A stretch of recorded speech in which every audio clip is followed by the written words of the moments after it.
여기가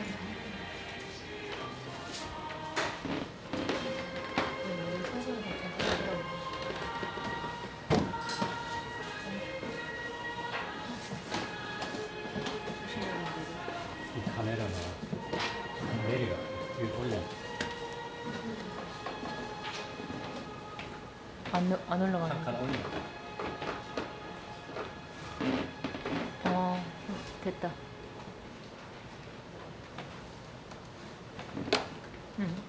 나사가 약해졌나 봐. 지금 올라 된것 같습니다. 한번 봐야지.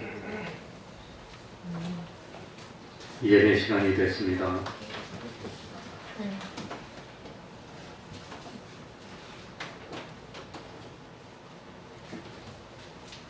다 같이 묵상 기도드림으로 주일 오전 예배 시작하겠습니다.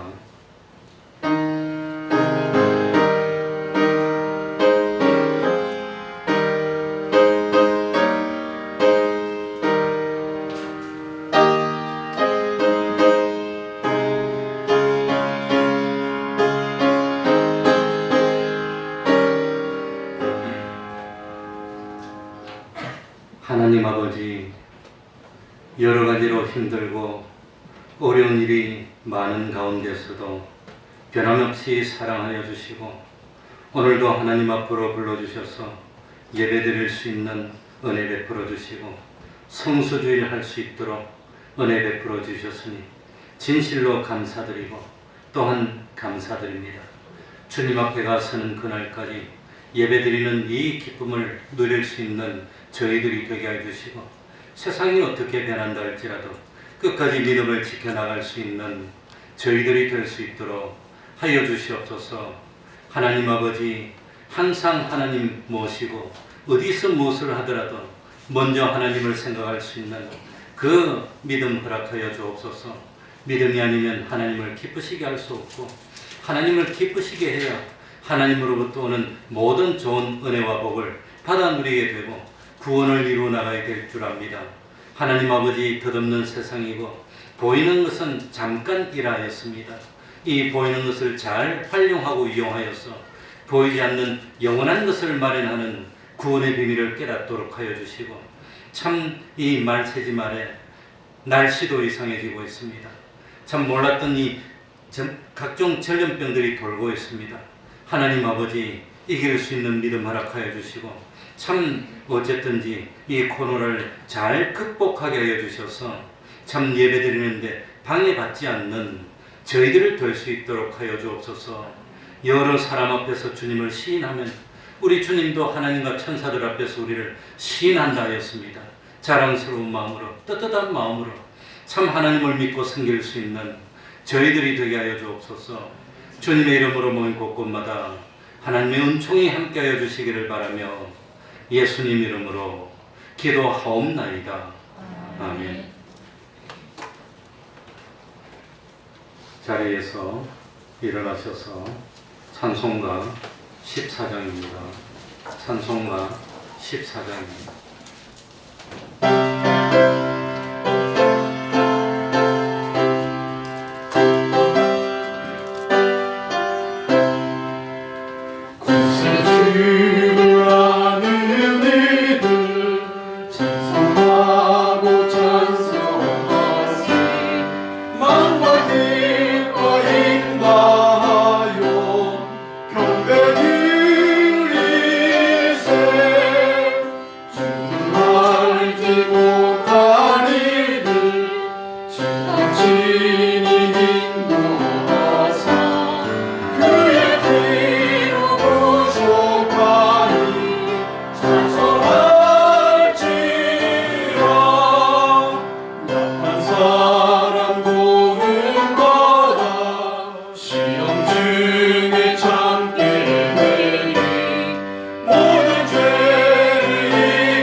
전능하사 천지를 만드신 하나님 아버지를 내가 믿사오며 그 외아들 우리 주 예수 그리스도를 믿사오니 이는 성령으로 잉태하사 동정녀 마리아에게 나시고 본디오 빌라도에게 고난을 받으사 십자가에 못 박혀 죽으시고 장사한 지 사흘 만에 죽은 자 가운데서 다시 살아나시며 하늘에 오르사 전능하신 하나님 우편에 앉아 계시다가 저리로서 산자와 죽은 자를 심판하러 오시리라.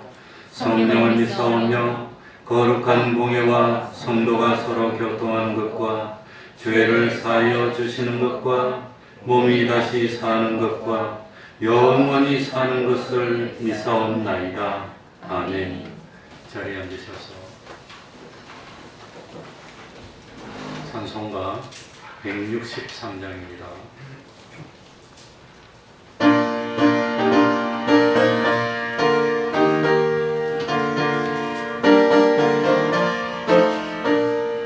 언제 주님 다시 오실는지 아는 이가 없으니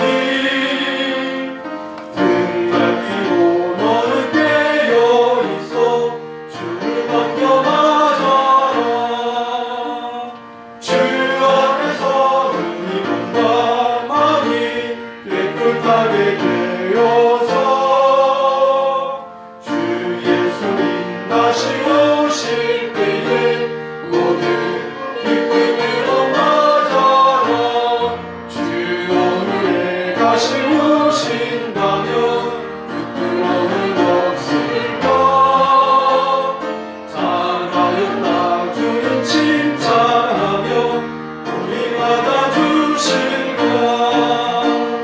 주 안에서 우리 몸과 마음이 깨끗하게 되어서 주 예수님 다시 오실 때에 모두 기쁨으로 맞아라. 주 예수님 맡겨주신 일에 모든 충성 다했나. 내 맘속에 확실 넘칠 때에 영원한 즐겁겠네. 주 안에서 우리 몸과 마음이 깨끗하게 되어서 주 예수님 다시 오실 때에 모든 기쁨으로 맞아라. 주 예수님 언제 오실는지 한 번이나 아지나 늘 깨어서 주님 받는 성도 주의 영광 보겠네. 주 안에서 우리 몸과 마음이 깨끗하게 되어서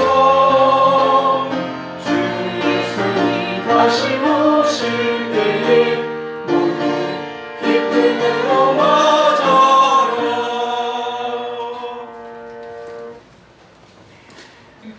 이 시간에는 교동문 24번을 교독하겠습니다. 교동문 24번입니다.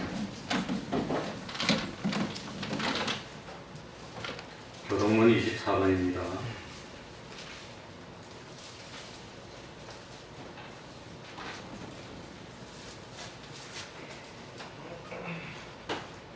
교독하겠습니다. 온 땅이여 여호와께 즐거이 부를지어다.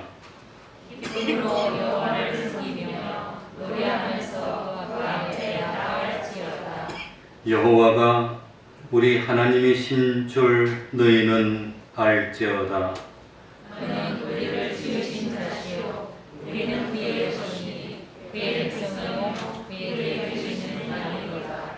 감사함으로 그 문에 들어가며 찬송함으로 그 궁정에 들어가서 그에게 감사하며 그 이름을颂颂할지어다.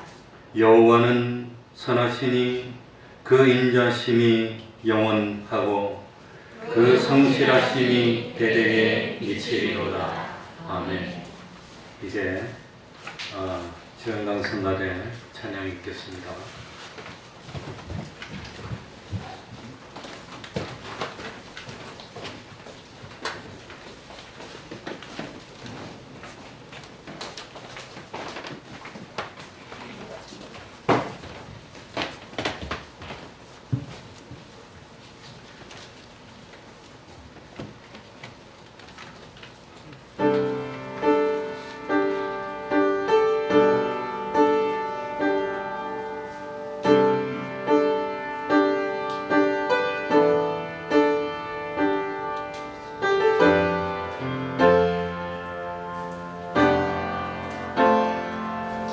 내게 생명을 주신 주님 한 분만, 내게 구원을 주신 주님 한 분만,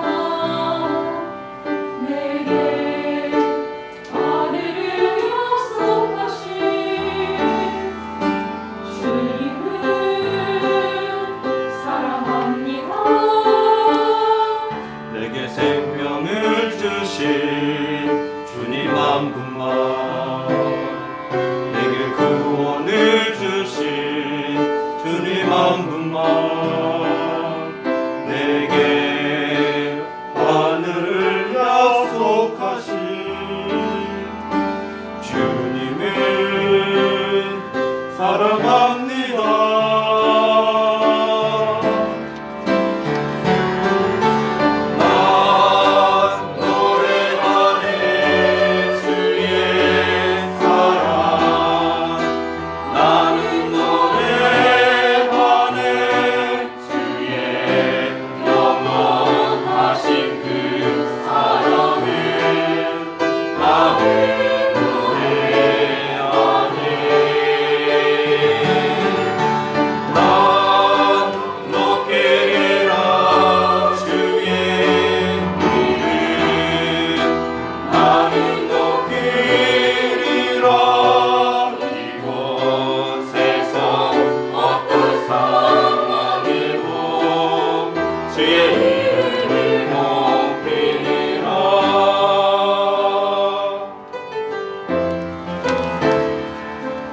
내게 생명을 주신 주님 한 분만, 내게 구원을 주신 주님 한 분만, 내게 하늘을 약속하신 주님을 사랑합니다.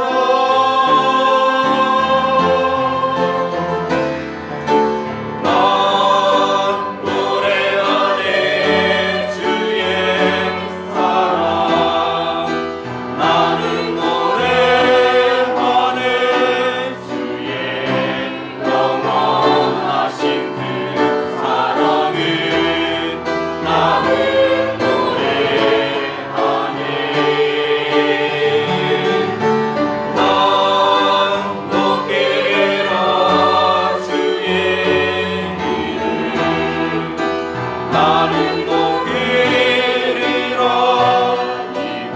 이곳에서 어떤 상황에도 주의 이름을 높이리라. 나 높이리라 주의 이름. 나는 높이리라. 이곳에서 어떤 상황에도 주의 이름을 높이리라. 주님만을 사랑하리라.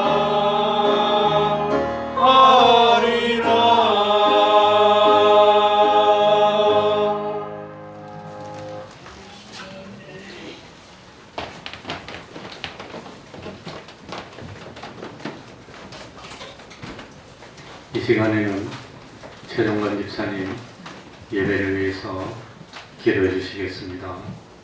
다 같이 기도드리겠습니다.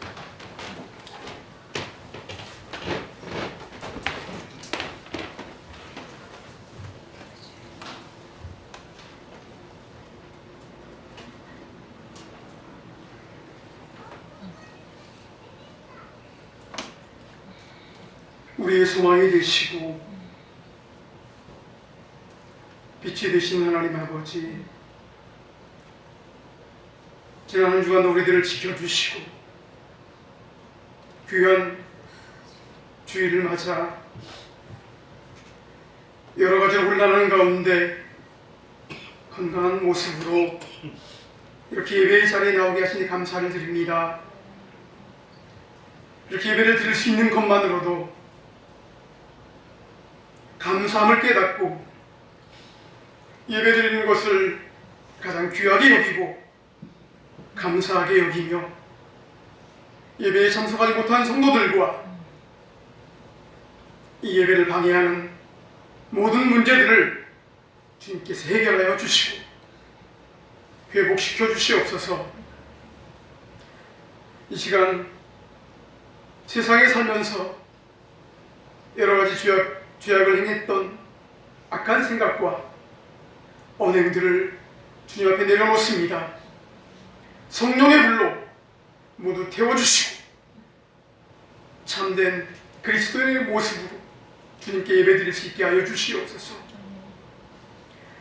이제 그 정결한 삶을 살기에 게을렀던 저희들을 긍휼히 여겨주옵시고 깨끗한 심령으로 주님의 영광을 대할 수 있도록 정결한 마음을 주시옵소서.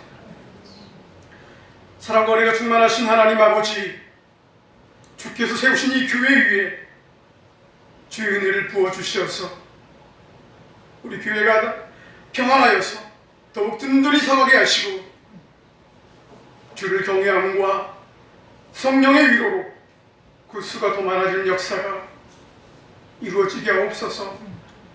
모든 것이 합력하여 선을 이루어가며 주의 사랑을 전하는 공동체가 되게 하옵소서. 또한 우리 교회에 속해 있는 많은 믿음의 가정들을 기억하여 주시옵소서.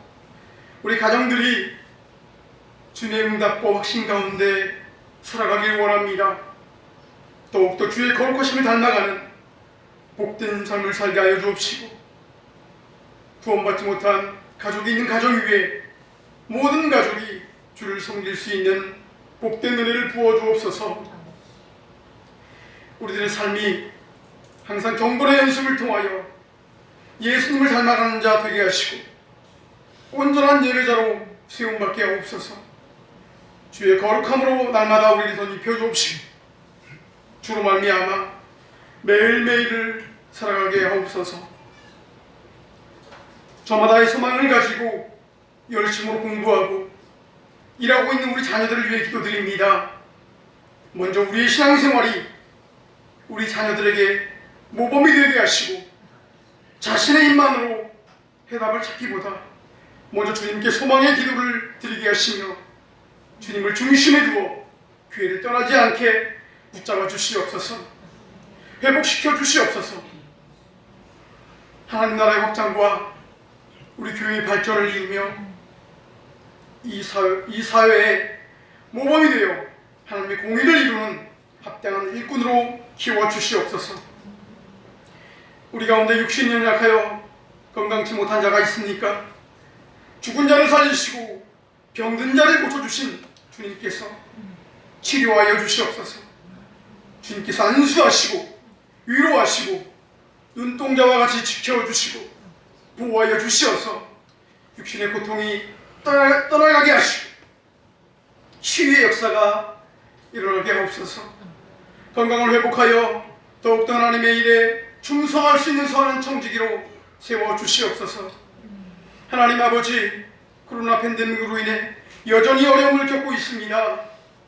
더 이상 확산되지 않고 진정될 수 있도록 주님 역사하여 주시옵소서. 하나님이 지키시지 아니하시면 다 헛된 줄 아오니 주님께서 역사하셔서 질병으로부터 막아주시고 속히 지나가게 하여 주옵소서. 이 시간 말씀 들고 서시는 하나님의 종 목사님에게 성령의 능력을 붙들어 주시고 영육간에 강건함을 허락하셔서 능력의 말씀과 살아 역사하시는 생명 말씀을 온전히 선포하게 하옵소서. 오직 하나님께 영광 돌리기 위해 준비한 주 영광 성가대의 찬양을 기뻐 받으시고 주의 거룩한 이름을 높이며 주님의 영광을 저희가 입술로만 드리는 찬양이 아니라 신령과 진정으로 드리는 찬양이 되게 하옵소서. 이 모든 말씀을 우리를 구원하신 예수 그리스도 이름으로 기도드리옵나이다.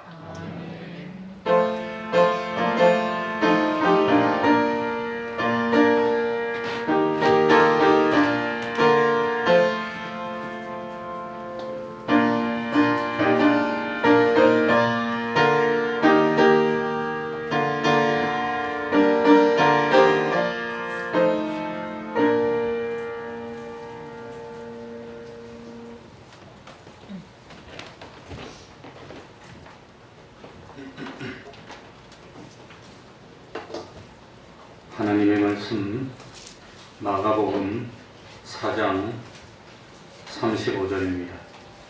마가복음 4장 35절입니다.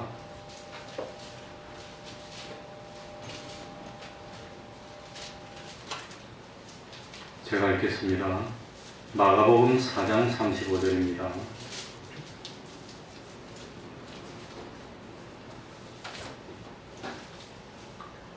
그날 저물 때에 제자들에게 이르시되 우리가 저편으로 건너가자 하시니 저희가 무리를 떠나 예수를 배에 계신 그대로 모시고 가매 다른 배들도 함께 하더니 큰 광풍이 일어나며 물결이 부딪혀 배에 들어와 배에 가득하게 되었더라.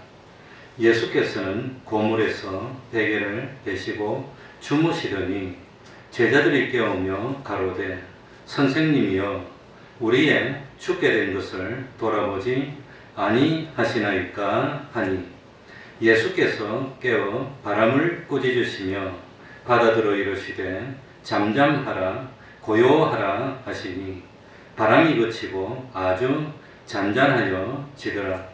이에 제자들에게 이르시되 어찌하여 이렇게 무서워하느냐 너희가 어찌 믿음이 없느냐 하시니 저희가 심히 두려워하여 서로 말하되 저가 뉘기에 바람과 바다라도 순종하는고 하였더라.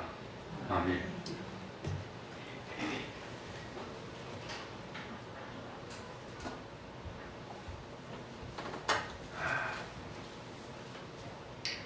마가복음 1장 1절에 기록되어 있는 것처럼 마가복음의 기록 목적은 예수님이 누구신가 하는 것을 알려주는 겁니다.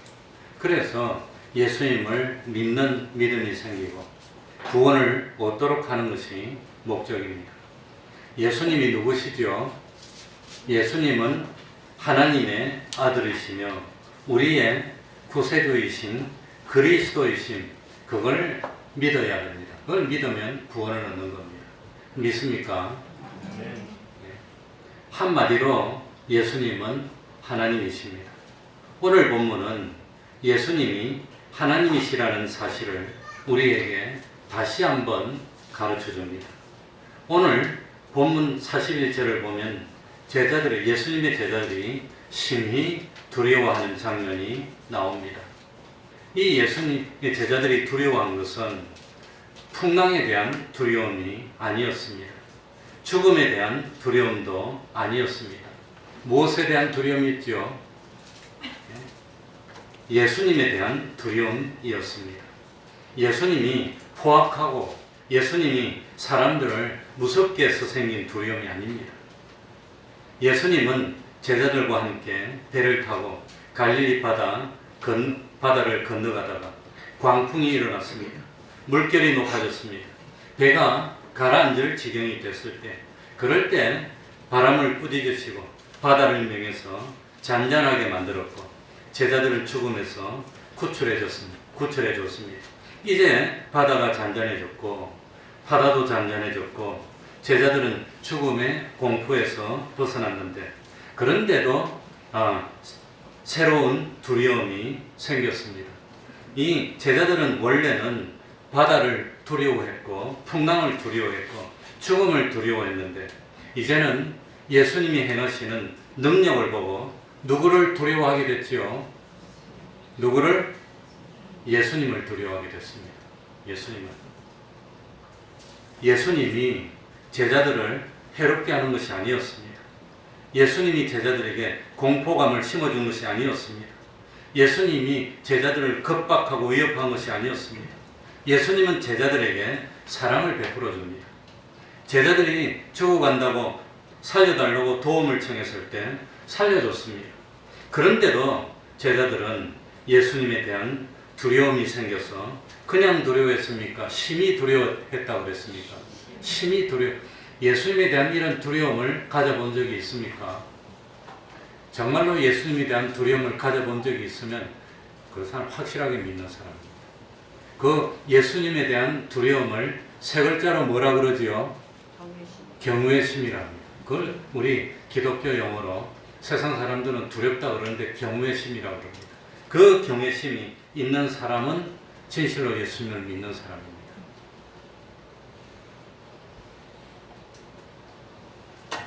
예수님이 우리와 똑같은 모습을 하고 있고 지금 제자들과 함께 배를 타고 바다를 건너고 있지만 우리와 함께 하신 예수님은 하나님이기 때문에 이 예수님에 대한 경외심이 생겼다는 겁니다. 이게 주님이 섭리하시는 목적입니다.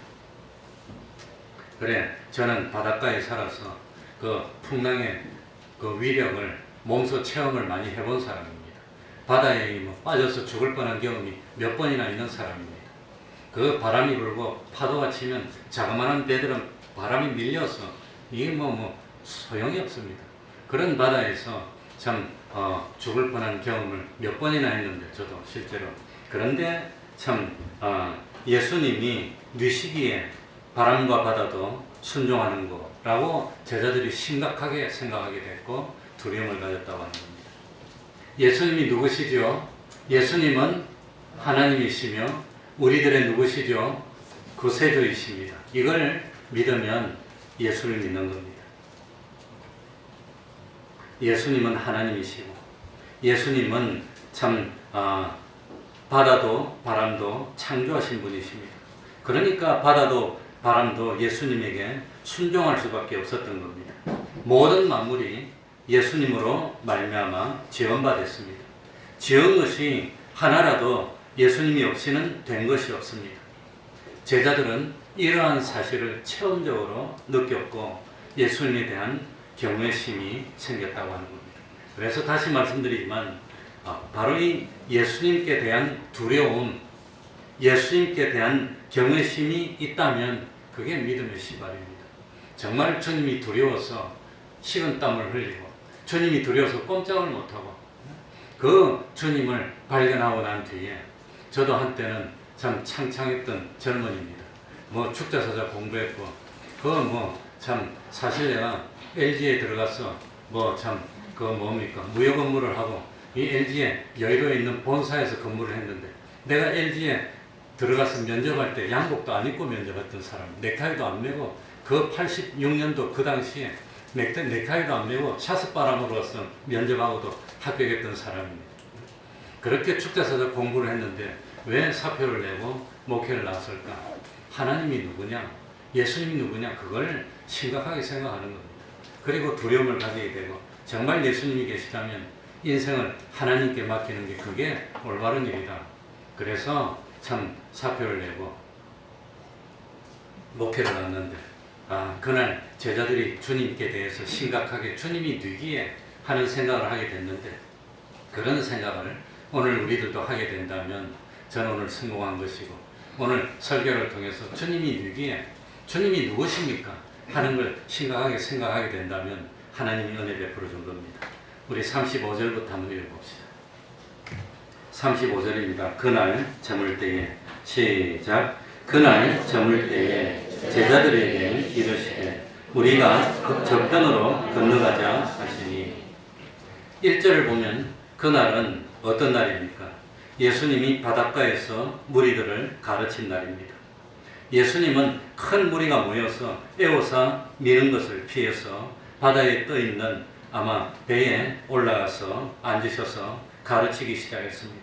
그래서 이때까지 말했던 여러 가지 천국 비유들을 가르쳤고 제자들에게는 그 비유의 비밀을 해석해서 알아들을 수 있도록 도와줬습니다.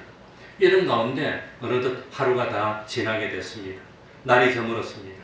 예수님이 먼저 제자들에게 제의를 합니다. 바다 건너편으로 가자고 말씀했습니다.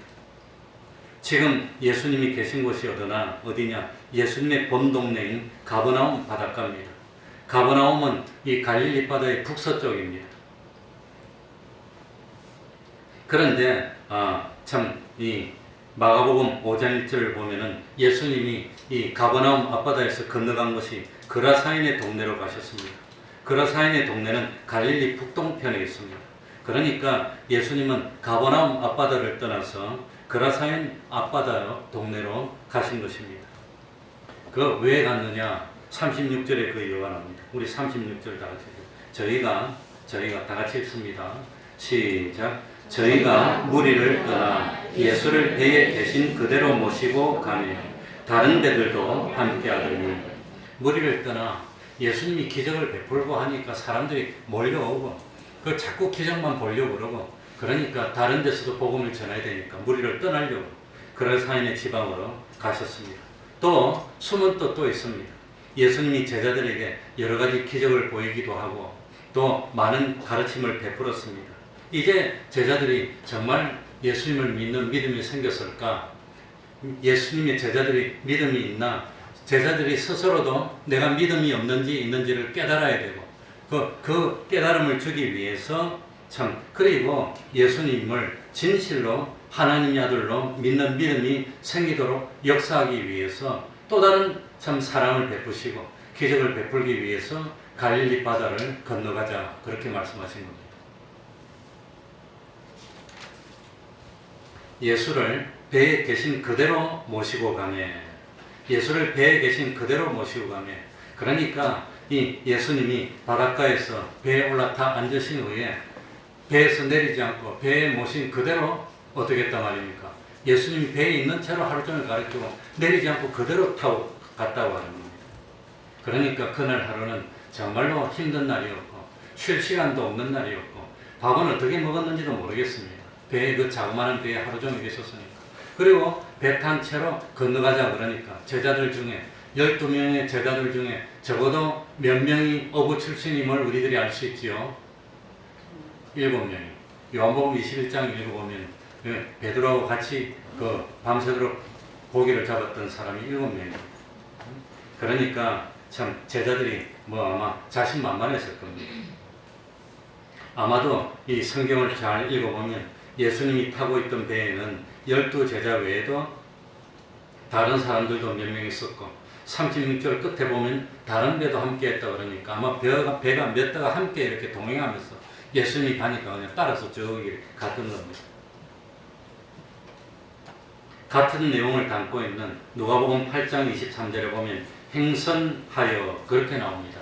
이 행선이라는 말을 영어로 찾아보면 sailing along 그렇게 나옵니다. 그러니까 sail이라는 말은 이 바람이 부니까 돛을 풀고 이 돛대를 풀고 그 다음에 바람을 받으면서 순풍에서 이렇게 쭉 나간 게 sailing along입니다. 그러니까 갈 때는 기분도 좋고 순풍도 달고 바다도 잔잔하고 가자 그러니까 기분 좋아서 이렇게 싹 나갔다고 합니다.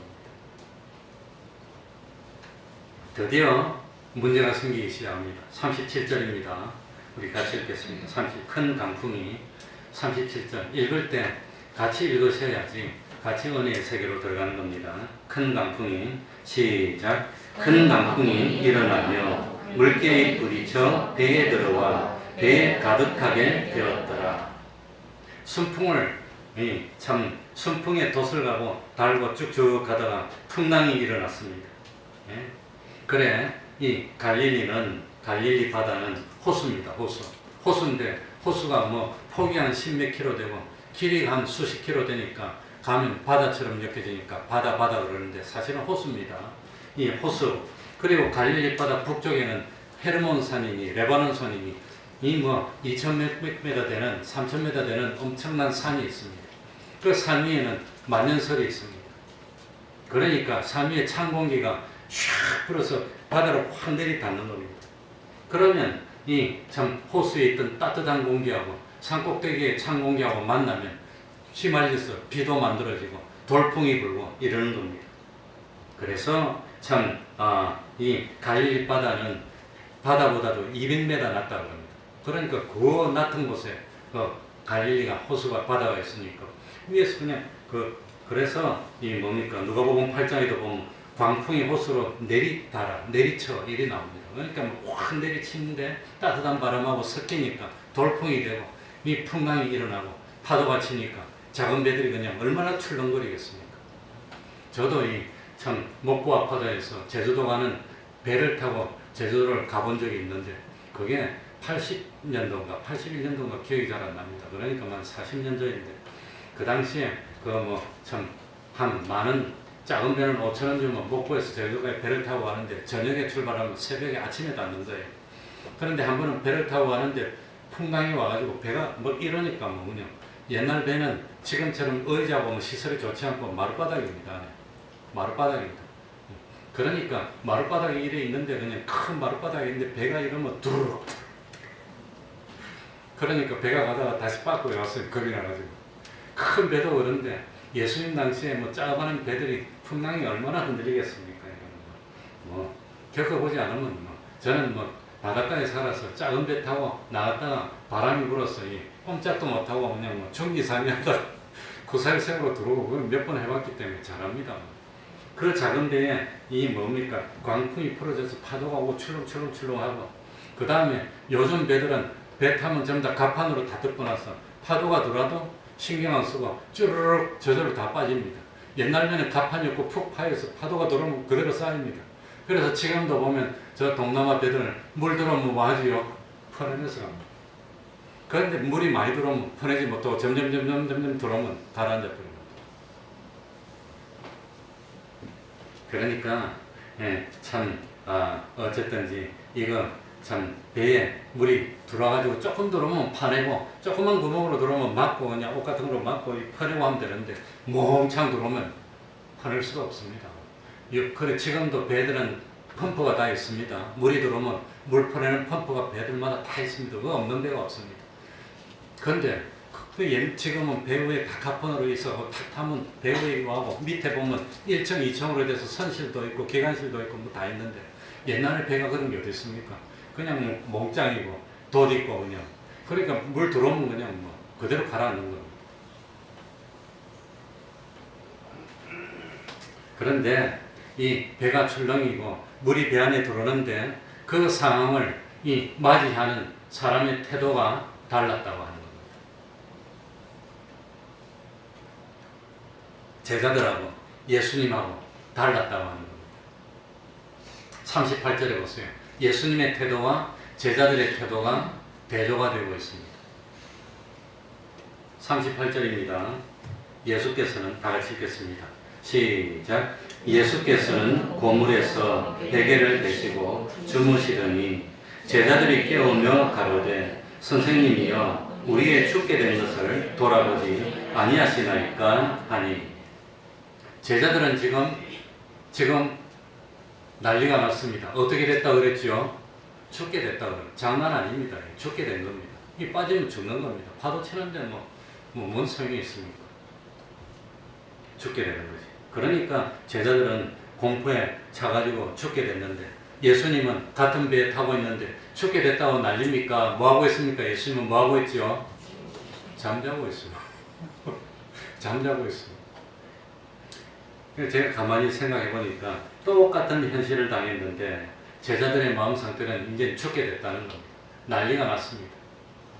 난리가 났어요. 그래갖고 걱정을 하고 두려움에 떨고 사람이 새파랗게 질리면 더 빨리 갑니다. 느긋해야지. 그런데 예수님은 그 흔들리는 배에서 잠을 자고 있다는 거. 제가 가만히 생각해 보니까 잠을 잘 수가 없어요. 그렇게 흔들리는데 어떻게 잠이 옵니까? 흔들리면 잠 못 자요. 멀미도 하게 되고. 그런데 예수님이 잠을 잤다는 것 자체가 그게 기적이 아니었을까 그런 생각이 듭니다. 그러니 일부러 예수님이 하나님의 아들이시고 참 이 바다도 두렵지 않고 파도도 두렵지 않고 파도가 얼마나 치더라도 물결이 얼마나 치더라도 그래도 상관없어 하는 걸 보여주기 위해서 잠을 주무시고 계신 것이 아닐까. 그건 잠잔다는 것 자체가 기적입니다. 이 파도가 쳐서 배 안에까지 들어올 정도면 이게 울렁거리는데 그게 잠이 옵니까? 몸도 뒤척거릴 건데.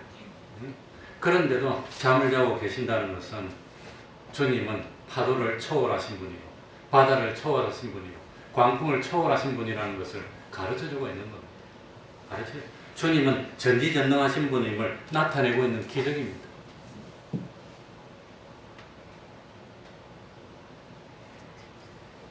만약에 제자들에게 참으로 예수님을 믿는 믿음이 있었다면 파도가 치고 풍랑이 있는 그런 바다 안에서 편안하게 잠을 자는 예수님을 보고 괜찮네, 안심하면 되겠네, 이래야 정상입니다. 예수님이 잠을 자고 있는데 뭔 상관이 있어? 뭐 우리를 지켜주시는 예수님이 잠을 자고 있는데 뭔 상관이 있어? 그러면서 평안을 누려야 되는데 예수님은 주무시고 있는데 제자들은 죽는다고 난리가 났다는 겁니다. 벌써 제자들은 예수님이 행하시는 기적을 체험했습니까? 체험하지 않았습니까? 체험했습니다. 마가복음 4장이나 3장에 이런 데 보면 예수님이 중풍병자를 고치는 모습이 나옵니다. 중풍병자가 어떻게 고침받습니까? 우리 할아버지도 중풍으로 돌아가셨습니다. 나도 중풍을 얼마나 조심하는지 모릅니다. 그거는 내가 막혀가지고 한쪽이 마비가 되어서 이게 못 쓰게 되는데 그 걷지도 못하고 이 들어누워서 메고 오는 사람을 주님이 말씀 한마디로 고치고 자기가 메고 온 침상을 들고 걸어서 나가는 그 모습을 제자들이 봤습니다. 그건 사람이 할 수 없는 일입니다. 중풍이 고쳐집니까? 안 고쳐집니까? 2000년이 지난 지금도 못 고치는데 2000년 전에 예수님이 일어나 상을 들고 걸어가라 하니까 걸어가는 걸 직접 체험했습니다. 귀신을 쫓아내는 걸 봤습니까? 안 봤습니까? 마가복음 3장 이야기 보면 귀신을 쫓아내는 걸 봤습니다. 사람이 어떻게 귀신을 쫓아냅니까? 난 예민해서 그런지 귀신하고 말도 해봤습니다. 어릴 때. 대화까지 해봤습니다. 실제로 봤습니다. 이야기 듣고. 그래서 지금도 내 두려움이 좀 많은지 모르겠어요. 느낌이 많고 뭐가 씩씩하는 것 같기도 하고 뭐 그런 걸 많이 느끼는, 그러니까 뭐 그런 끼가 있는 그런 피줄을 타고났어요. 타는 것 같아요. 우리 아버지도 그런다고 그러고 나도 그러고. 그러니까 옛날 같으면 무당이 돼야 될 팔자인데 예수를 믿어서 목사가 됐어요. 내가 좀 그런 끼가 있습니다. 그 귀신도 쫓아내고 이런 예수님, 중풍도 고치고 병자도 고치고 귀신도 쫓아내는 예수님이 나하고 함께 계시고 그 예수님이 잠을 자고 있는데 왜 두려워해야 됩니까? 주님이 나와 함께 계신데. 그런데 제자들은 두려워했다는 것은 예수님을 믿고 있다는 뜻입니까? 안 믿는다는 뜻입니까? 못 믿는 겁니다. 예수님을 의지를 못하는 겁니다. 그러니까 정말로 자기가 믿는 사람이 함께 있으면 괜찮습니다. 우리 동조이가 어릴 때 뭐 때문에 겁을 많이 냈는지 겁이 나가지고 엄마가 오라니까 못 오더라고. 아빠가 오라니까 오더라고. 아빠를 믿는 거예요. 아빠하고 함께 있으면 겁이 안 나는 거예요. 뭐 때문에 그런지 그건 내 기억이 잘 안 나는데 아무튼 그런 경우가 있었어요. 자기가 믿는 사람이 있으면 두려움이 없어야 되는데 제자들은 예수님을 못 믿었다는 겁니다. 의지하지 못했다고 하는 겁니다. 믿음이 없. 근데 제자들에게 전혀 믿음이 없었던 것은 아니라 무슨 믿음이 있었지요? 예? 무슨 믿음이 있었지요? 38절에 보면 제자들이 전혀 믿음이 없었는 건 아니고 믿기는 믿었는데 어느 정도로 믿었느냐? 예수님이 잠을 자고 있으면 우리를 못 구합니다. 예수님이 깨어나야 우리를 고칠 수 있다, 구원할 수 있다는 그런 믿음이 있었다는 겁니다. 그러니까 예수님을 전지전능하신 하나님의 아들로 믿은 것이 아니라 예수님이 좀 능력이 있는 그런 존재로 믿었다는 겁니다. 아니 하나님이고 전지전능하면 잠을 자고 있는데 왜 못 고칩니까? 왜 못 구합니까? 잠을 자든지 말든지. 주님이 잠을 자고 있다는 것은 안심해도 된다는 뜻이지. 근데 주님이 잠에서 깨어나면 우리를 아마 구원해 줄 수 있을 것 같은 그런 믿음이 있었다는 것은 제한적인 믿음입니다. 베드로가 뭡니까? 광야에서 안드레가 광야에서 뭡니까? 5,000명이 넘는데 먹을 걸 가져오라 그러니까 도시락 하나 가져와서 이 도시락이 있긴 있는데 이거 갖고 뭐 하겠습니까? 했던 그 믿음입니다. 그러니까 예수님이 제자들의 믿음을 시험해 보니까 이 믿음이 전혀 없지는 않아요. 있기는 있는데 예수님이 지금 자고 있으니까 두들 깨워서 우리를 구원해 주십시오. 그렇게 예수님이 깨어나면 뭔가 해줄 수 있을 것 같아요. 예수님이 자고 있으면 같이 빠져 죽을 것 같아요. 예수님이 빠져 죽습니까? 예수님 빠져도 안 죽겠습니까? 예수님이 죽으면 됩니까? 그 제자들이 전혀 믿음이 없었던 건 아니고 잠을 자고 있는 예수님을 두드려서 깨워가지고 예수님이 일어나면 물 찼네, 이거 큰일 났구나, 이거 어떻게 해보자. 그래서 우리를 어떻게 할 만한 그런 제한적인 믿음이 있었다는 겁니다. 온전한 믿음, 전혀 믿음이 없는 건 아니지만 그 정도 믿음입니다. 예수님이 드디어 참 제자들의 그 간청, 기도에 응답하는 내용이 39절입니다. 예수께서 깨워, 다 같이 읽겠습니다. 시작. 예수께서 깨어 바람을 꾸짖으시며 바다들어 이르시되 잠잠하라 고요하라 하시니 바람이 그치고 아주 잔잔하여지더라. 제자들이 깨우니까 예수님이 깨어났습니다. 예수님은 잠을 자나 깨나 똑같습니다. 하나님이신데 뭐 잠잔다고 뭘 못하고 안 잔다고 뭘 못하고 그러겠습니까? 우습지 않습니까? 그런 예수님을 뭐로 믿어 그럼? 나 같아도 안 믿겠어요. 예수님이 자고 있다는 것은 바람보다도 괜찮다는 뜻입니다. 그래 제자들의 믿음이 나약하다는 사실을 예수님이 확인했습니다.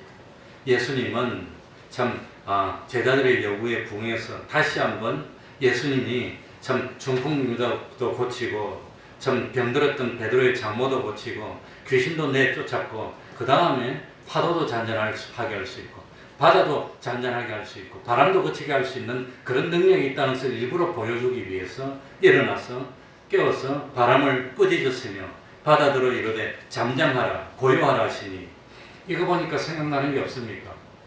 바람 보고 잠잠하라 바다들 보고 왜 이리 요동하고 난리니 이런 말할 수 있는 사람 누구지요? 딱 두 가지 존재밖에 없습니다. 누구지요? 나하고 똑같네. 하나 미친 사람입니다. 정신이 온전한 사람 같은 바다 보고 야 이게 왜 이리 잔잔해라 말할 수 있는 사람은 누구밖에 없어요? 미친 사람. 또 한 존재는 누구지요? 창조주입니다. 창조주 미친 사람 아니면 창조주 둘 중에 하나입니다. 예수님이 미친 자일까요? 창조주실까요? 예수님이 창조주라고 하는 겁니다. 그걸 가르쳐주고 싶다고 하는 겁니다. 그래서 예수님이 바다와 바람을 향해서 꾸짖으시고 왜 이렇게 난리냐? 왜 이렇게 소란이냐? 그러고 잠잠하라, 고요하라. 그랬더니 그냥 그 순간 1초도 안 걸려서 팍 잠잠해지는 겁니다. 얼마나 놀랐을까? 얼마나 기뻤을까? 얼마나 놀랐을까? 예수님이 참 바다 보고 저는 어릴 때부터 바닷가에서 푸짓거리 하는 거 많이 봤습니다. 바닷가에서 푸닥거리 하는 거 보신 적이 있습니까? 우리 어릴 때만 하더라도 지금은 뉴스 보면은 매일 뉴스 보면 BBC나 아니면 CNN 뉴스 같은 거 특히 BBC가 잘해주더라고요. 뉴스 보면은 일기예보 시간에 지구 전체를 딱 사진 찍은 걸 나타내가지고 인공위성으로 찍은 걸 같아. 지구 전체 여기 태풍 있고 여기 태풍 있고 여기 풍랑이 불고 그러니까 지금은 지구 전체를 매 시간마다 실시간으로 일기예보를 다 보고 있습니다. 일본에 비 오네, 중국에 또 비 오네, 샤사댐 이거 또 위험하겠네, 비가 더 오네, 우리 한국은 오늘 맑네. 근데 제가 어릴 때는 저는 부산의 대신동에 살았는데 우리 집 근처 전부 다 배 타는 사람입니다. 다 선장들입니다. 무지무지 잘 사는 사람들이 살았습니다. 그러니까 내가 50몇 년 전입니다. 그럴 때도 외국에서 바나나 가지고 오고 희한한 거 가지고 오고 그런 동네에서 살았는데 그런데 자꾸 죽는 거예요 사람들이. 그래가지고 난리가 나고 아버지가 배 타다가 풍랑 맞아서 죽고 태풍 맞아. 그러니까 홍콩 앞바다에 태풍 오는 걸 우리나라에서 몰라. 그때는 태풍 오는데 그냥 가는 거예요. 얼마나 밀어냈습니까? 그래가지고 그 당시에는 재수 없으면 죽었어요. 많이도 죽었어요. 우리 동네도 많이 죽었어요. 아버지 죽고 또 삼촌 죽고 배 타다가. 그러니까 바닷가에 가면 맨날 무당들이 뭡니까? 이 대나무에다가 이 달고 땡가리 치고 하면 시푸닥거리고 그런 거 많이 봤어요. 지금은 그런 거 안 하잖아요. 이게 다 나오는데 지구 전체에. 그러니 그 옛날만 해도 우리 어릴 때만 해도 얼마나 무식한 세상이고 참 지금은 이 출항하기 전에 지구 전체 풍랑이 어디서는 시속 몇 킬로 파도 높이 얼마 지구 전체를 다 알고 나가요. 그러니까 지금 태풍 맞아서 빨리 죽은 사람 없어 지금. 기관고장으로 죽고 갑자기 나가지 말았는데 말 안 들어서 죽고 그러고 죽지. 지금은 태풍 맞아서 안 죽습니다. 예수님이 바다를 잔잔하게 할 때 푸닥거려서 잔잔하게 한 게 아니라는 겁니다. 명령했습니다. 하나님께 기도했습니까? 바다를 잔잔하게 해주세요. 하나님 기도한 것도 아닙니다. 자기 권위로 잔잔하라. 그러니까 팍 잔잔해집니다. 그래 바람이 불면 파도가 일어나기 마련입니다. 제가 배를 타니까 배 사람들이 이러더라고요. 야 비가 오면 바람이 분다. 바람이 불면 파도가 친다. 비가 오면 바람이 분다. 바람이 불면 파도가 친다. 이걸 1시간 계속 하더라고요. 그리고 이 남해 앞바다에서 배를 많이 타고 다녀봤는데 배를 타는데 갑자기 먹구름이 끼고 비가 막 오면 동서남북 구별이 안 돼. 갑자기 환하다. 갑자기 구별이 안 돼. 이 바다에서 비 오는 거 보면 그렇게 신기해요. 환하고 날이 맑았는데 갑자기 저쪽이 시커매지는 게 시커매고 확 이렇게 와요. 시커먼 게. 시커면서 쫙 오는데 처음에 그게 뭔지 모르는데 그게 폭우야 폭우. 시커먼 게 쭉 이렇게 오는데 그게 그리 멋지게 보이더라고. 그러더니 우리가 탄 배까지 확 오면 파도가 막 치기 시작해요. 그럼 배가 울렁울렁하면 사람들이 그냥 초조름이 돼서 다 긴장해가지고 이래. 그래 우리 동의하고 애를 데리고 어릴 때 부산에 갔다가 해운대 앞바다에서 5, 6도 들어오는 배를 탔는데 한번 통통선을 탔는데 그 통통선 타고 나갔는데 막 바람이 불고 파도가 치니까 배가 막 이러더라고요. 이러니까 우리 동이가 겁에 질려가지고 나한테 말했는데 기억이 나나 몰라. 아빠 우리 죽으면 어떻게 돼? 그러더라고. 겁이 나니까 자기가 어릴 때인데도 죽을 것 같은 생각이 들었던 거. 어떻게 되기는 죽으면 죽는 거지. 그러니까 이 참 예수님은 말씀 한마디로 참 바다와 풍랑을 잔잔하게 하는 모습을 제자들에게 보여줬어요. 근데 저는 엉뚱한 생각이 났습니다. 무슨 생각이 났나? 만약에 제자들이 잠자는 예수님을 깨우지 않았다면 어떻게 됐을까? 깨우지 않았다면 더 신기한 걸 체험하지 않았을까? 예수님은 잠을 자고 있고 풍랑은 더 치고 바람은 더 불고 물은 배에 다 들어와서 깔아앉아야 되는데 배가 안 깔아앉는 거예요. 막 풍랑이 치는데도 배가 안 깔았는 거예요. 그러면서 뭡니까? 가버나움에서 그라사인의 동네 앞으로 배가 싹 가는 걸 풍랑 속에서도 가는 걸 체험하면서 참 물놀이를 즐기지 않았을까? 저는 그런 생각이 듭니다. 이 제자들이 믿음이 있었다면 그랬을 텐데. 그래 참 어릴 때 생각이 납니다. 그래 이 뭡니까? 어릴 때는 그 거제 해운강 같은 거 돌아오는 유람선들이 많았는데 나가면 한 2시간, 3시간 걸립니다. 많으면 4시간 걸립니다. 그 유람선을 타면 유람선 많아봐야 한 20-30톤 되는 작은 배예요. 거기에 50-60명, 70명 타가지고 가는데 한 번 풍랑을 만났어. 깜깜하고 그냥 앞에 안 보니까 선장도 해도를 딱 나가서 나침반 보고 이래가지고 항해를 하더라고요. 그러니까 뭐 사람들이 와가지고 이리 가야 된다, 이래야 된다, 뭐 죽을까봐 겁이 나가지고 얼마나 겁이 나는지. 그래, 예수님은 기적을 일으켜서 명령으로 해서 말씀으로 풍랑과 파도를 잔잔하게 만듭니다. 그 다음에 40절에 보면 이제 주님이 하고 싶은 말이 나옵니다. 40절 다 같이 이에 제자들에게 이르시되 다 같이 읽겠습니다. 이에 시작. 이에 제자들에게 이르시되 어찌하여 이렇게 무서워하느냐 너희가 어찌 믿음이 없느냐 하시니. 그 두 가지를 지적했는데 하나는 뭐였단 말이지요? 무서워하느냐. 예수님하고 함께 있는데 왜 무서워하느냐. 무서워하는 이유는 뭐가 없었기 때문? 그러니까 어떤 알레고리컬한 성경 해석을 하는 사람들은 야, 이 풍랑 바람과 바람이 세상의 운동이고 세상이 기르다 이런 이야기도 합니다. 요즘 같으면 코로나 운동이고 코로나 때문에 이런 바람이 휙 불고 그런 걸 왜 무서워하느냐. 또 코로나가 아니라 사스가 오니까 한 번 바람이 휙 부는데 왜 그런 걸 무서워하느냐. 왜 나를 못 믿느냐. 물론 알레고리컬한 그런 해석은 올바른 건 아니지만 아무튼 그렇게 보는 경우는 걔네도 있습니다. 전혀 없는 건 아닙니다. 나하고 같이 있지 않느냐. 내가 이 중풍병자도 고치지 않았느냐. 귀신 들린 사람도 고치지 않았느냐. 그런데 나를 못 믿고 무서워하느냐. 너희들이 왜 무서워하느냐. 왜 나를 못 믿느냐. 믿음이 없느냐. 어찌 믿음이 없느냐. 주님은 먼저 구원해주고 믿음을 요구합니까? 믿음을 요구하고 믿음은 구원해주겠다 그럽니까? 기적을 보여주고 철회고 해놓고 십계명을 줬다고 하는 겁니다. 제자들이 하도 두려웠더니까 제자들을 구원해놓고 어찌 믿음이 없느냐 이렇게 말씀하신 겁니다. 오늘 우리에게도 그럴 겁니다. 어찌 두려워하고 믿음이 없느냐. 뭘 그리 두려워할 게 있느냐. 뭘 겁내느냐. 겁낼 필요는 없습니다. 다만 우리가 조심은 해야 됩니다. 그러니까 야고보서에도 병들었을 때 기름을 바르고 했으니까 기름이 약입니다. 약. 그러니까 참 마스크도 써야 되고 임의대도 떨어져야 되고 조심은 해야 되지만 두려워하지는 않아요. 믿음. 두려워하고 그런 건 믿음이 없다는 뜻입니다. 그래서 할 일도 못하고 그러면 됩니까? 물론 조심해야 됩니다. 다 지켜야 됩니다. 우리도 철저하게 하루도 안 빼놓고 2시간, 3시간씩 환기 다 시키고 오전 예배 끝나면 환기시킬 겁니다. 그리고 조심해서 정말로 오늘부터는 반드시 필요한 사람 말고는 식사도 집에 가서 하시기 바랍니다. 오후 예배 드리고 또 뭐 멀리서 왔기 때문에 이거 뭐 집에 가서 식사하고 올 형편이 안 되는 분들만 식사하고 안 그런 분들은 집에 가서 식사하고 오고 우리도 지킬 건 지키자는 겁니다.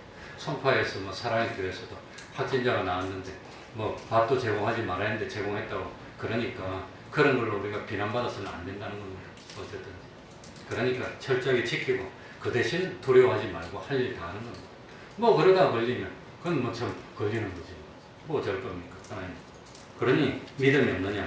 그렇게 나무랬습니다. 마지막에 오늘 제가 하고 싶은 말이 41절인데 41절 읽고 마치겠습니다. 저희가 같이 읽습니다. 시작. 저희가 심히 두려워하여 서로 말하되 저가 위기에 바람과 바다라도 순종하는고 하였더라.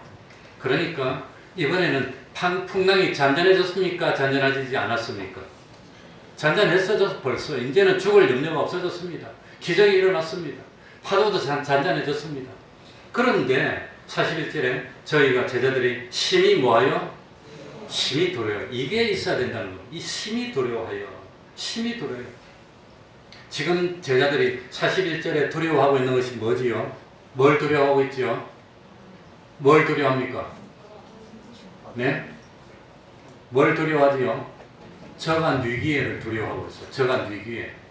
그걸 두려워하고 예수님이 도대체 누구냐 하면서 예수님에게 경외감이 생겼다는 겁니다. 그게 믿음입니다. 그게 믿음. 예수님이 도대체 누구냐? 도대체 예수님이 누구십니까? 예수님이 누구신데 바다도 잔잔하게 만듭니까? 파도도 잔잔하게 만듭니까? 예수님이 도대체 누구십니까? 이걸로 진짜로 두려워하고 벌벌 떨게 됐다고 하는 겁니다. 그런 경험이 있으면 진짜로 믿는 사람은 그건 100%, 1000% 하늘나라 가고 남는 사람입니다. 예수님이 정말 누군데 파도가 잔잔해졌을까? 그러니까 예수님이 배를 타고 그 가버나움 앞바다에서 그라사인 동네 앞바다로 가자 한 이유는 바로 제자들에게 저가 위기에 하는 의문이 생기게 하기 위해서 갔다고 하는 겁니다. 저가 누굽니까 도대체? 예수님이 그토록 원하고 원했던 예수님이 참 원했던 것은 제자들이 정말로 예수님이 누군지 하는 것에 대한 두려움이 생겨서 예수님이 정말 누구지요? 하나님의 아들임을 깨닫고 발발 떠는 겁니다. 예수님이 하나님이시고 예수님이 주권자시고 예수님이 구세주신 걸 진짜로 느끼는 겁니다. 그러고 벌벌 떠는 겁니다. 그게 경외심이라고 하는 겁니다. 그러면 왜 이때까지는 제자들이 예수님 보고 저가 위기야라는 생각을 하지 못했을까요? 사실은 중풍병자를 고칠 때 그 모습을 보고 저가 위기하고 벌벌 떨었어야 됩니다. 그런데 벌벌 떨지 않았어요. 귀신을 내쫓는 모습을 보고 저가 위기하는 생각이 들었어야 되는데 그거 보고도 벌벌 떨지 않았어요. 그런데 베드로는 이 참 예수님을 보고 한 번 더 벌벌 떤 적이 있지요. 무릎을 꿇은 적이 있지요. 언제입니까? 물고기를 많이 잡았을 때. 저가 위기에 정말로 밤새도록 해도 한마디를 못 잡았는데 저가 위기에 그 깊은 데로 그물을 던졌더니 2배가 가득 차게 물고기가 잡혔냐? 저가 누구냐? 진실로 하나님이시구나. 무릎을 꿇고 벌벌 떨었다는 겁니다. 저가 위기에. 그러니까 왜 이때까지 제자들은 저가 위기라는 생각을 못했을까요? 왜 못했을까요? 왜 못했을까요? 이거 알면 대단한 사람입니다. 왜 제자들이 이때까지 그토록 기적을 보고 참 체험을 하면서도 예수님에 대해서 이런 두려움이 생기지 않았을까요? 왜 그랬을까요? 네? 자기 체험이 아니라서 그렇습니다. 남 구경했습니다. 그러니까 자기가 중풍병이 고침받았으면 아마 자기가 예수 믿었을 겁니다. 이 세상에 의사도 못 고쳤는데 아무도 못했는데 자기 체험이 아니고 이때까지 구경만 하는 겁니다. 예수님이 중풍병을 고쳐주니까 신기하고 좋아가지고 남들이 예수님 올려주니까 좋고 구경만 한 겁니다. 제3자의 입장에서 구경하는 입장. 성경 읽으면서 자기 말씀으로 못 읽었다는 겁니다. 자기 말씀으로 읽어야 되는데. 그러니까 야 중풍병자 고쳐줬네. 중풍병자하고 나하고 뭔 상관이 있어. 신기하네. 그래서 그때는 제자들이 뭐 했죠? 기뻐했어요. 좋아했어요. 들떴어요. 오병이의 기적이 일어났을 때 좋아하고 기뻐했어요. 귀신을 쫓아내니까 예수님한테 막 올라가니까 좋아하고 그냥 우리 예수님 최고다고 그랬지, 구경이나 했지, 자기 복음으로 받아들이지 못한 겁니다. 그런데 지금은 누가 문제입니까? 다른 사람 문제입니까? 제자들 자기 문제입니까? 내가 죽게 됐어. 우리 김정자 집사님이 아까 여기 있었던, 저 있구나. 김정자 집사님이 산동 저 꼭대기 살 때 그 1층에 살던 주인이죠. 그분이 신앙이 그리 좋았지요. 그분이 신앙이 그리 좋았는데, 참 신앙이 좋다 그랬는데, 그런데 그분이 나중에 무슨 병에 걸려서 중병에, 그죠? 그 중병 걸렸을 때 내가 한번 갔는데, 김정일 집사님 집에 신방 가다가 1층에 집주인이 그 중병 걸렸을 때 나보고 그러더라고. 그 사람 그렇게 신앙도 좋는데, 나는 자기가 중풍이 딱 걸리니까 하나님이 원망스럽다 그러더라고. 왜 내가 이런 병이 걸리냐. 그러니까 그 사람 그렇게 신앙이 좋아도 남한테 뭐 해당되는 복음을 믿었고 구경이나 하는 복음을 믿었지, 내가 죽게 돼서 하나님께 진짜 죽도록 막 강구하는 그런 경험이 하나도 없었다는 거예요. 근데 제자들도 중풍 걸린 사람, 뭐 한쪽 손 많은 사람, 어떤 사람 다 있어도 자기가 죽게 되니까 이제는 내가 살아야 되겠으니까 겁이 나거든. 진짜로 물에 빠지려고 그러고 수영을 못하지. 보이고 얼마나 두려우면, 그러니까 예수님께 맡겨서 살려달라는 겁니다. 그런데 예수님이 일어나가지고 잠잠하라니까 확 잠잠, 자기 체험이 된 겁니다. 자기가. 그러니까 도대체 누군데 무릎을 꿇고 이때까지 예수님과 함께 말하고 함께 밥 먹고 그냥 시달리고 막 예수님하고 기뻐했는데 이제는 주님이 두려워지는 겁니다. 조심이 되는 겁니다. 대통령하고 같이 행사를 하면 대통령 앞에서 조심할까요, 안 할까요? 평상시엔 이러던 사람도 얼마나 또 이럽니까? 왜? 대통령이 권세에 있으니까. 그걸 예수님에게 느꼈다는 겁니다, 제자들이. 그래서 예수님이 제자를 해친 겁니까? 예수님이 제자들을 뭐 겁박한 겁니까? 제자들이 살려달라니까 예수님이 뭐 해줬죠? 살려줬어. 그런데도 두려움을 느꼈다는 겁니다. 그게 경외심입니다. 그래서 예수님은 귀신도 쫓아내고 중풍병도 고치고 바람도 파도도 잔잔하게 만드는 전능자라는 걸 한 번 다시 깨닫고, 제자들은 이 일을 통해서 다시 한번 믿음이 생기게 됩니다. 경건은 한 번에 되는 겁니까? 연습해야 됩니까? 그래서 예수님이 또 연습. 출애굽할 때 이스라엘 백성들이 믿음이 한몫에 생깁니까? 10번 이상 경험하고 광야에서 자꾸 경험합니까? 그래서 경건은 연습입니다. 믿음이 한 번에 돼. 불교에서는 한 번에 득도해가지고 통달한다지만 기독교는 그게 아닙니다. 그래서 예수님이 정말로 하나님이시고 정말로 구세주시고 그렇게 깨달음을 얻게 해주시고 우리들도 깨달아야 됩니다. 요한복음 20장 31절 읽고 마치겠습니다. 요한복음 20장 31절. 요한복음 20장 31절.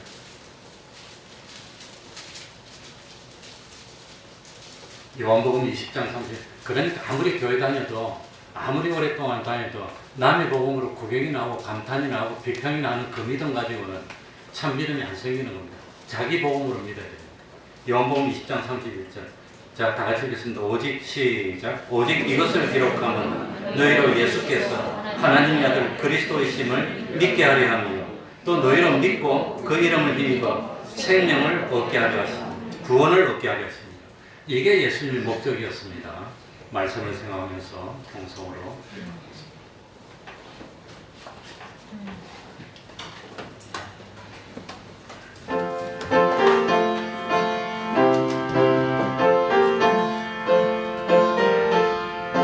하나님 아버지 은혜 베풀어 주옵소서.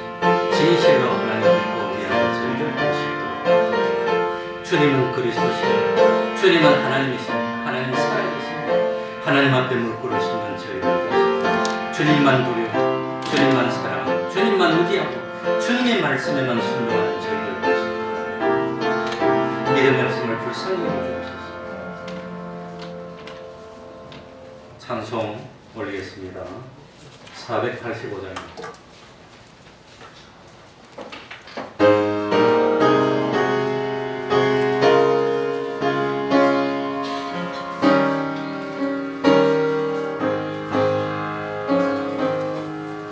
어두운 눈을 밝히사 진리를 보게 하소서.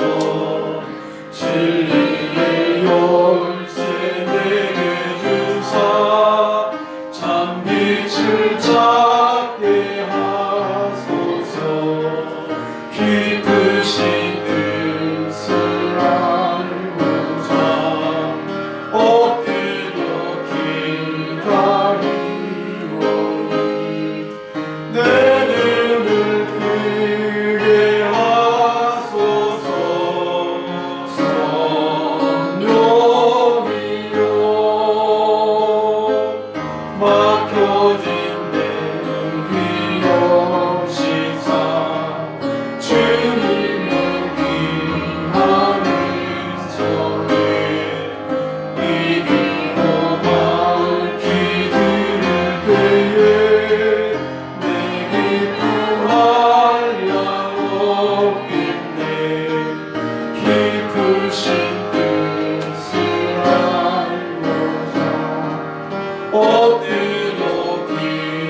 전하고 자다운 일만 녹여주사 사랑을 하게 하소서.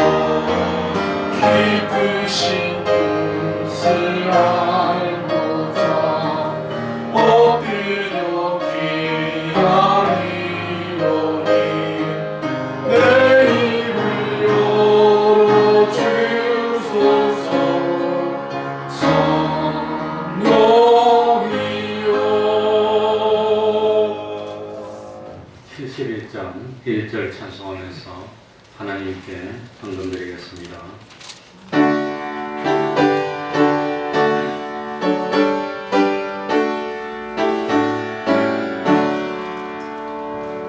내게 있는 모든 것을 아낌없이 바치네. 사랑하고 의지하여 주만 따라가겠네. 주께 드리네.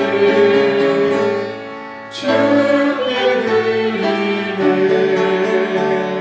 사랑하는 구주 앞에 모두 드리네. 아멘. 기가 막힌 웅덩이에서 건져주셔서 감사합니다. 하나님의 자녀로 사는 것이 행복임을 깨닫게 하시니 감사합니다. 믿음 쓸 수 있는 직장 현실 주시니 감사합니다. 늘 동행하셔서 인도하시고 보호하셔서 승리케 하시오니 감사를 드립니다. 기도하겠습니다. 하나님 아버지, 늘 동행하여 주시고 인도하여 주시고 보호하여 주시고 승리케 하시니 감사합니다. 믿음을 쓸 수 있는 현실 주시니 감사합니다. 하나님의 자녀로 살게 하여 주시니 감사합니다. 참 이 기가 막힌 웅덩이에서 건져주시니 감사드립니다. 세상에 살면서 주님과 동행한다는 사실을 깨닫도록 하여 주시고 참 세상 어떤 일이 있더라도 두려워하지 않고 끝까지 믿음을 지켜 하나님께 영광 돌릴 수 있는 저희들이 되게 하여 주옵소서. 하나님 아버지, 내일 또 수술하는 종이 있지 않습니까? 참 하나님 주님께 모든 것을 맡기고 그 수술을 통해서 건강 회복하게 해주시고 그 전보다도 더 건강한 몸으로 참 하나님께 귀중히 쓰임받고 참 온 가정이 참 믿음의 복된 가정 될 수 있도록 하여 주옵소서. 코로나 빨리 물리치게 하여 주시고 이 나라가 참 하나님이 기뻐하시는 축복받은 그런 축복의 땅이 될 수 있도록 은혜 위에 은혜로 더하여 주시옵소서. 예수님 이름으로 기도하옵나이다. 아멘.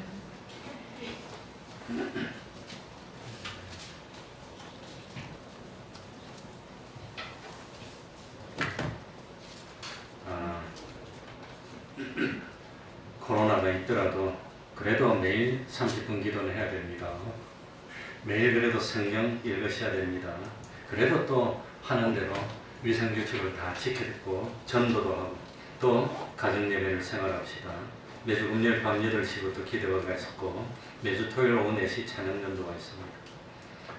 이 참 정부가 의무사항으로 명해서 우리 교회도 전자출입 시스템을 구축을 해놨습니다. 물론 뭐 대형교회처럼 입구마다 패드를 사가지고 뭐 찍고 들어오는 그건 없고 제 핸드폰에 그걸 설치를 해가지고 입구에 아마 제가 일찍 오시면 그걸 뭐 찍고 들어올 수 있도록 해놨습니다. 그러니까 QR코드가 뭐 되는 분들은 아무튼 저한테 와서 그걸 찍고 확인하셔도 되고 그래도 또 명분은 기록을 해야 됩니다. 병기해야 된다. 그렇게 되어 있습니다. 그러니까 병기해서 우리가 잘 지켜야 되겠습니다.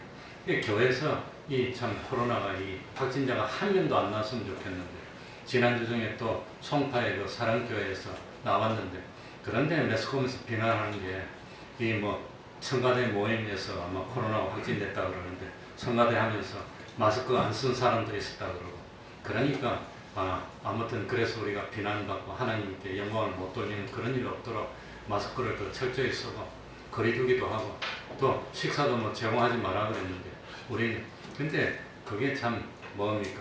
다른 데에다 물어보니까 제공 안 하는 경우는 도시락 싸서 먹는데 도시락 싸서 먹으면 그뭐 밥 먹는 거 어차피 먹는 건데 그러니까 우리는 가까운 데 계신 분들은 갔다 올 수 있으면 집에 가서 먹고 와서 오후 예배를 드리고 꼭 멀리서 와서 집에 갔다 올 수가 없는 분들은 식사를 하는데 이게 뭐 조리를 하고 그런 건 하지 말고 간단하게 지금 하는 대로 그냥 뭐 컵라면이나 뭐 아니면 뭡니까 김밥이나 이런 걸 먹으면서 모이지 말고 흩어져서 먹읍시다. 혹시 우리 교회에서도 했는데 야 모이는데 그 뭐 했다더라 그런 말 나오지 않도록 철저하게 마스크도 쓰고 거리도 두고 또 뭐 에어컨 틀고 5층에 환기도 되도록 창문도 조금씩 열어놓고 그러면서 우리가 철저하게 지키고 또 참 할 것은 하고 그 다음에는 하나님께 맡기는 겁니다. 그 다음에 그러니까 우리도 아무튼 철저하게 지켜서 할 수만 있으면 식사는 개별적으로 하시고 그리고 5일에 참석하도록 합시다. 다 같이 일어나셔서 1장 찬송 부르고 축도로 마치겠습니다.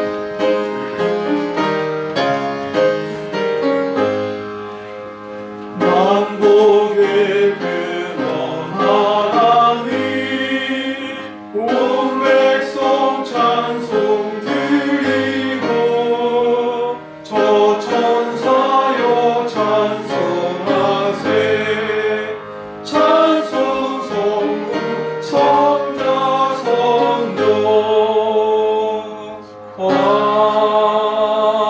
아멘.